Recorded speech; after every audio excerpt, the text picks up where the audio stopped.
So, as I was saying, I am Edie and I'm back again. Got a little interrupted, so let me finish what I was saying about improving your credit with tips and tricks that help me improve my credit score to 771. So, the first tip that I mentioned in the previous video was get a secure credit card. Set a low limit, which is tip 2. And tip 3 is instead of using your debit card or cash all the time, take the same amount of money that you were going to use to purchase an item, put it on your secure credit card, and then before the payment date, pay it off with the same money that you were going to use from your checking account, debit card, or cash. So that way you're earning the credit score. You're working on your credit score. You're using your credit cards. Banks like to see you use your credit cards. So if you use them responsibly, do that. So another suggestion that I would make is get store cards. So how I started was I used the stores that I shop at the most, which is one of my tips that I have written down.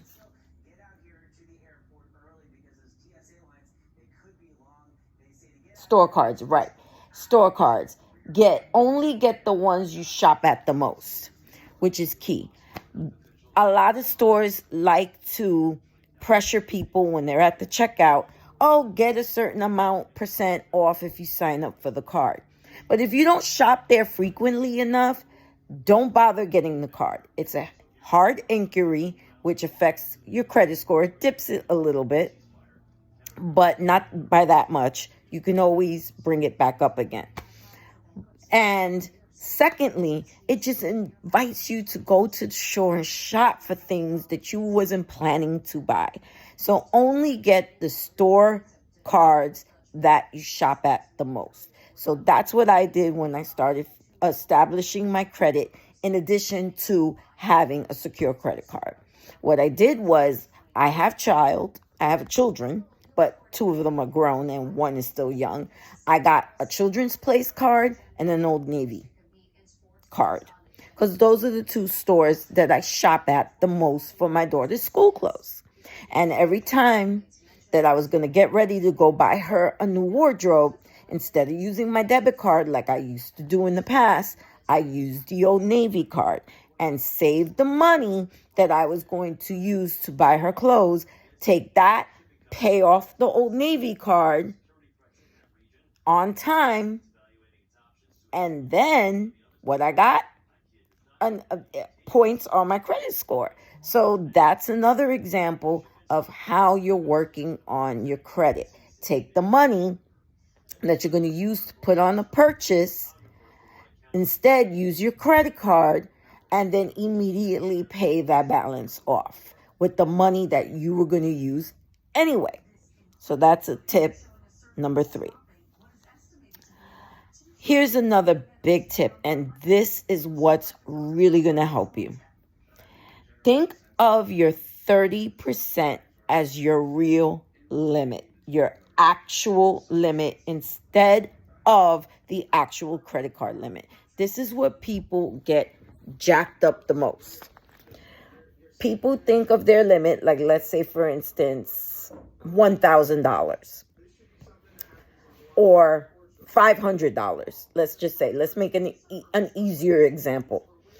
And people go and they think, oh, I got $500 limit, and they go and they max out their card. That's going to tank your score instead of improving your score. Banks like to see you use less than 30% of your credit limit.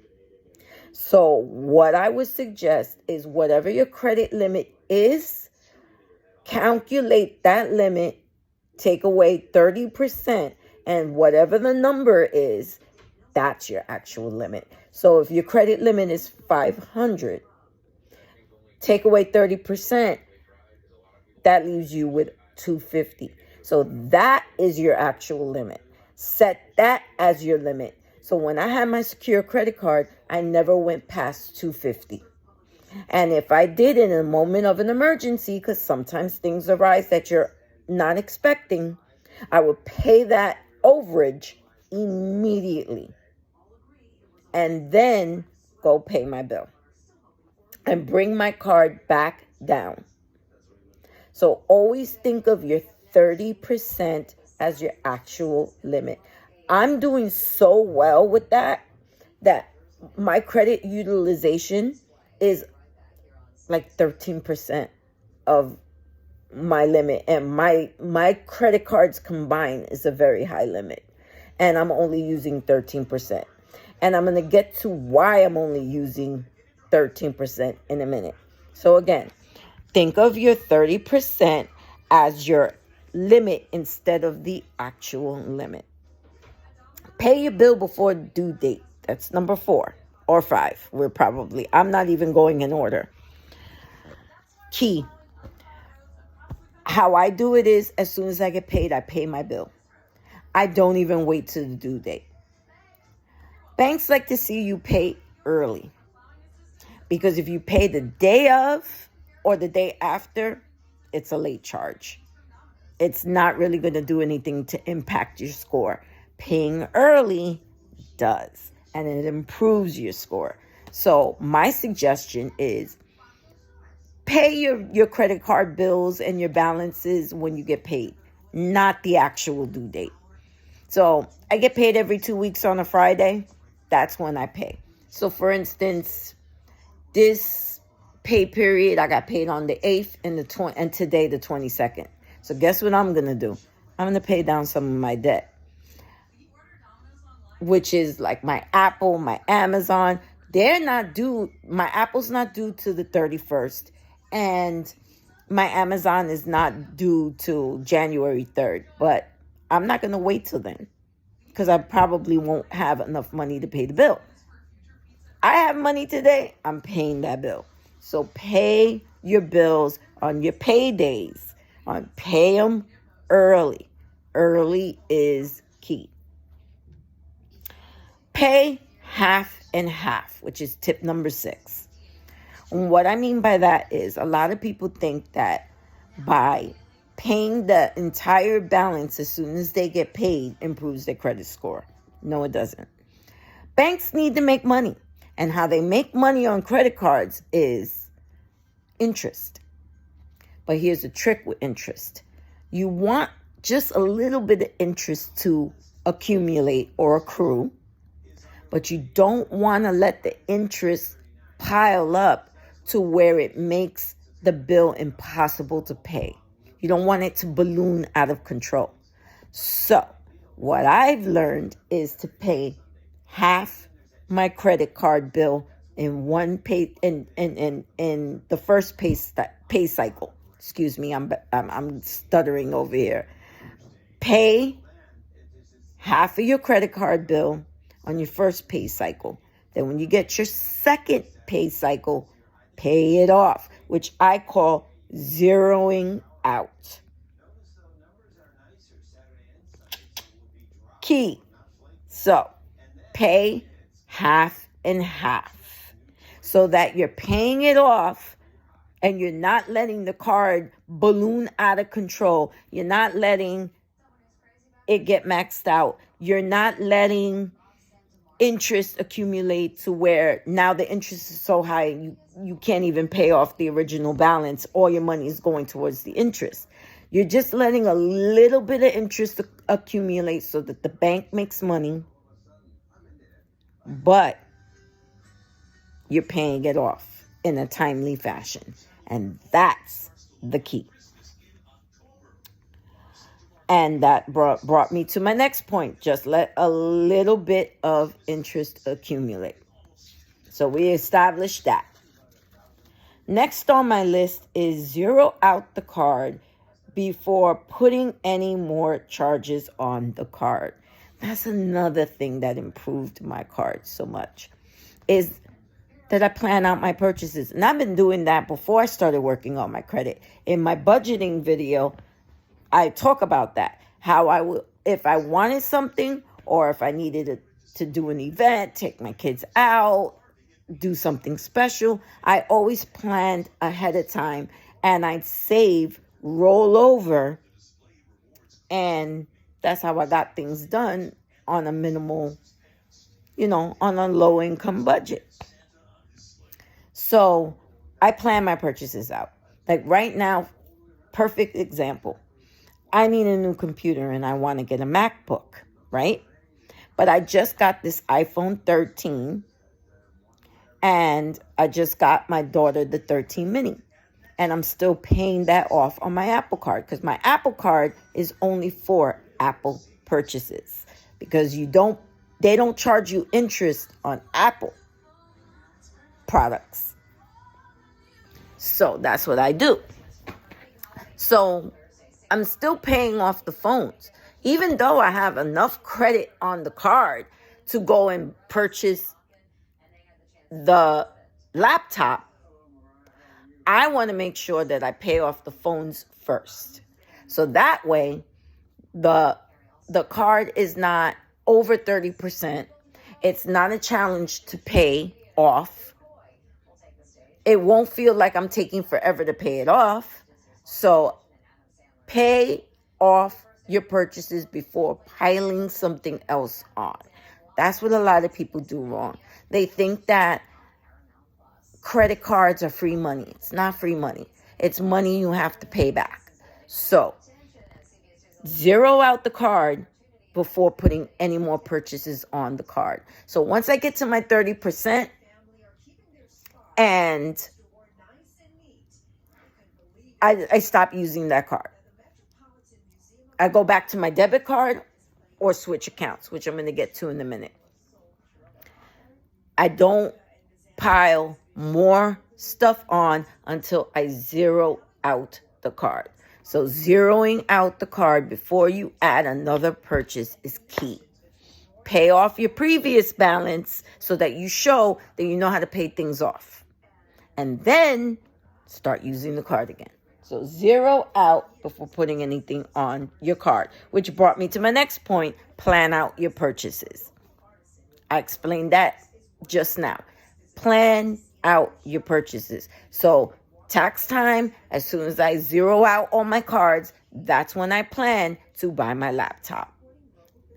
Patience is key when working on your credit score. Patience is key. 9. Get more than one card. Shuffle accounts when you see the card going up. The goal is that the credit bureaus like to see that you get more than one card. And here's why. Because it stops you from maxing out cards. By shuffling your cards, you can keep yourself under the 30%. So what I do is if I get to the 30% on one card, I stop using that card. I always am in the habit of checking my balances. Key. That's key. That's how you catch fraud. That's how you make sure you don't overspend. I'm always checking my balances. I know what's on all of my cards at all times. Now that I am at a certain amount brings me to my next point. Don't get too many cards you can't keep up with. So right now I'm absolutely at my limit. I was at my limit before my friend recommended the card I just got because the cashback rewards are good. So what I did was I took my lowest credit card limit card out of my wallet. I'm paying that card off and I'm no longer using it. Key.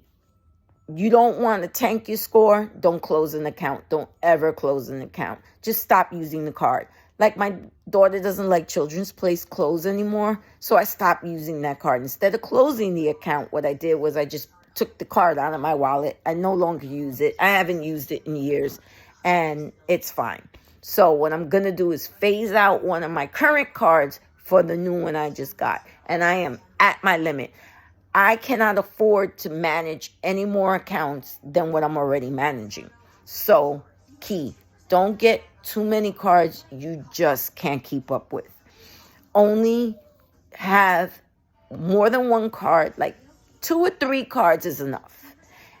That'll help you shuffle your limits, keep you under the 30%, because if I zeroed out one card and my other card has a balance on it, I'll go use the zeroed out card. So key, don't have too many cards that you can't keep up with. And lastly, like I mentioned in my other video, don't have store cards that you don't shop at. I don't like Marshalls. Good example. I barely go into Marshalls. I don't shop there on a frequent basis. So every time they offer me the Marshalls card, I say no. I don't need it. It'll just have me in there buying stuff that I just don't need. So don't have store cards that you don't shop at frequently. The only store cards I have right now that I'm currently using is my Amazon Prime, because I'm always on Amazon, and my Old Navy, because that's my daughter likes their clothes. I like their clothes. They're durable. They're they wash well. So yeah, only have store cards where you shop at the most. Other things that I didn't put down here that I would like to mention is don't charge more than what you're making. So for instance, right now I'm working part-time, so I don't charge more than I can afford to pay. Right now, I'm at my max. I'm on a no-buy, a no-spend. I'm spending what only for necessities, because right now my paychecks are not enough to pay off my balances. So that's another tip. Make sure that you don't charge more than what you're making and what you can pay, because that's what gets people jacked up. Again, credit cards are not free money. It's not. You have to pay it back. So if you charge more than what you have in your bank account to pay, you're going to max out your card. Interest is going to balloon out of control. It's going to take you too long to pay it off. You're going to be late with payments. It's not worth it. Don't charge more than you can afford. That's why right now I can't afford to get the laptop. Even though I have the credit, the ability to walk into the Apple store, put my card, walk out with a computer. It's not wise. I don't have enough money to barely pay off my phone. So why would I go and charge a laptop? I have to wait. I have to be patient. I'm looking for another job right now. So patience is key. Don't do that. And hard inquiries, try to avoid those. So like I said, don't get, just because you have good credit and you can get any card you want. I get credit offers now always in the mail. I shred them. I have enough cards. I don't need any other cards. I have now 3 cards that give me miles, cashback, reward points. I don't need any more credit cards at this moment until I start making more money. When I start making more money and I have a better paying job, a full-time job, then at that point I might consider getting something like Discover, American Express. They've been offering me cards. Try to stay with no annual fee cards too. If you're establishing credit, don't get cards like American Express that have really high annual fees. Again, try to go low interest rate, the lowest interest rate cards, and get cards that give you rewards.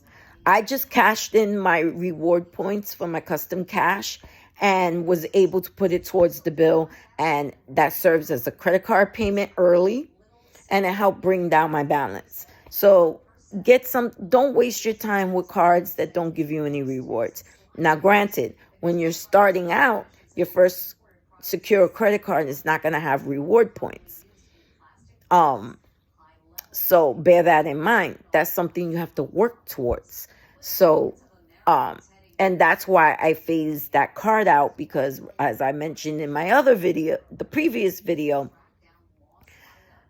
the goal with a secure credit card is for them to send you back your deposit and turn it into a regular credit card. And that opens the door to better cards. So bear that in mind.